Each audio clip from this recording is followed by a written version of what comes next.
Yo, what is up everybody? Welcome back to a brand new video here on the channel. So hope you guys are all having an amazing day today.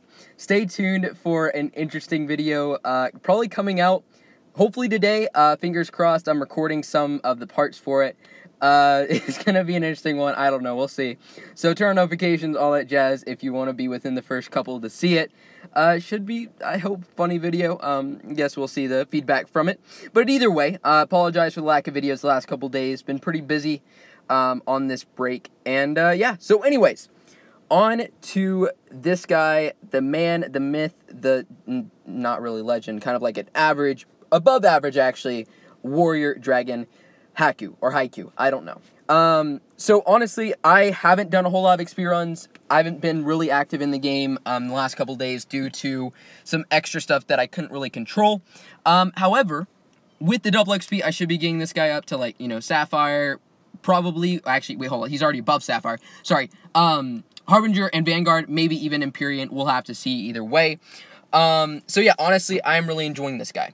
For most players who'll be watching this video, this guy will be a fairly solid dragon. He has a lot of tanking mechanisms, he has that rage generation, he has a protective talisman, which is amazing against defenders, so even if you get, you know, rage drained, or you know, defenders shoot super shots at you, it doesn't really matter a whole lot because you have this protective talisman.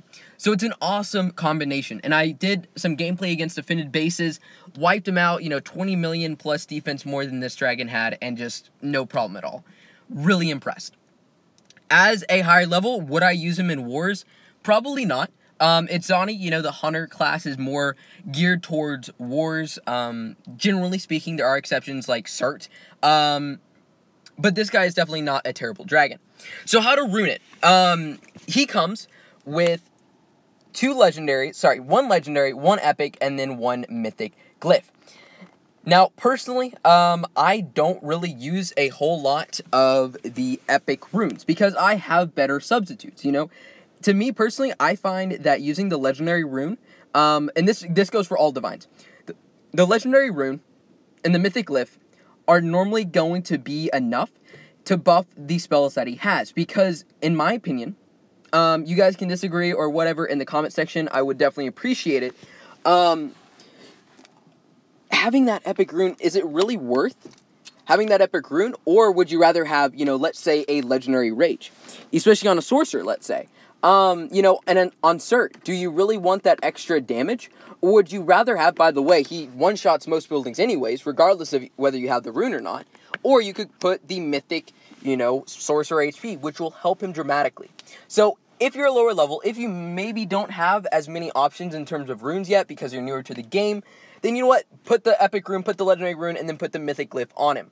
However, if you are near, you know, end game, so to speak, and you have plenty of runes and you have some better ones, I personally think it's going to be better for the dragon itself.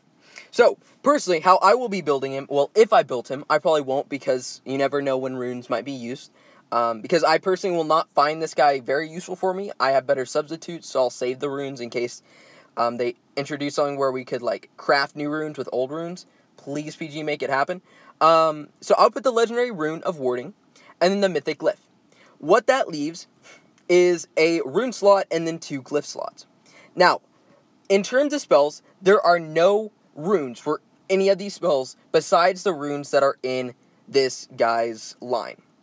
What that means is we have to get a little bit creative. Or not really creative, it's just very repetitive.